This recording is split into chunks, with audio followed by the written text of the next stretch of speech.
Jadi Prof, kalau misalnya anak-anak seperti generasi Putra ini meminta pertanggungjawaban Prof Yasserli untuk janji lapangan pekerjaan, apa yang bisa Prof jawab? Ya, yang pertama kita lihat ini semua pilihan. Ini adalah pilihan-pilihan yang tentu real, yang konkret kita lakukan. Ketika memang kalau kita lihat ekonomi global saat ini kan juga sedang dalam kondisi yang tidak begitu kondusif dengan pertumbuhan ekonomi dan seterusnya. Apalagi yang lain, sehingga kemudian kemarin kita launching program magang. 100.000 satu tahun memberikan solusi kepada fresh graduate.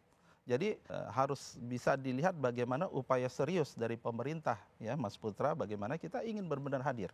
Bazar lowongan kerja pasti selalu ramai, selalu ada aja gesekan-gesekan, atau yang kemarin di Bekasi kan, ya, sampai ribut seperti Kasian itu sih. kan. Itu sebenarnya kita harus sangat prihatin melihat itu. Ya, sebenarnya kita di Kementerian Ketenagakerjaan kita senantiasa menyampaikan bahwa kita itu memiliki Labor Market Information System, siap kerja. Dan kita sudah himbau gubernur pada dinas Ketenagakerjaan, job fair itu secara fisik sebenarnya kalau hanya job fair itu nggak perlu. Jadi kita sudah punya siap kerja, disitulah sebagai hub kita minta perusahaan itu posting lowongan-lowongannya dan kemudian teman-teman bisa akses di situ. Nah, tanpa harus datang. Tanpa harus datang. Dan ini kita terus kembangkan. Dan bahkan sekarang kita sedang integrasikan dengan job portal swasta. Lowongan saat ini itu ada sekitar 200.000 cara online.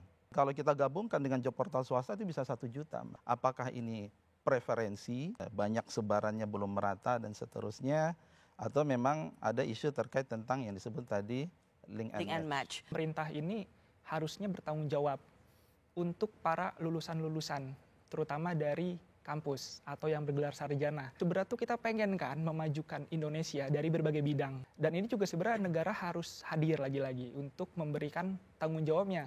Tapi kan yang sering kita suarakan, banyak anak-anak jurusan A, B, C, D yang kerjanya malah berbeda dari yang mereka kuasai. Dan menurutmu ini tanggung jawab negara? Ini harus tanggung jawab negara. Teman-teman yang sekarang lagi kesulitan mencari pekerjaan, dia bisa cari sampingan.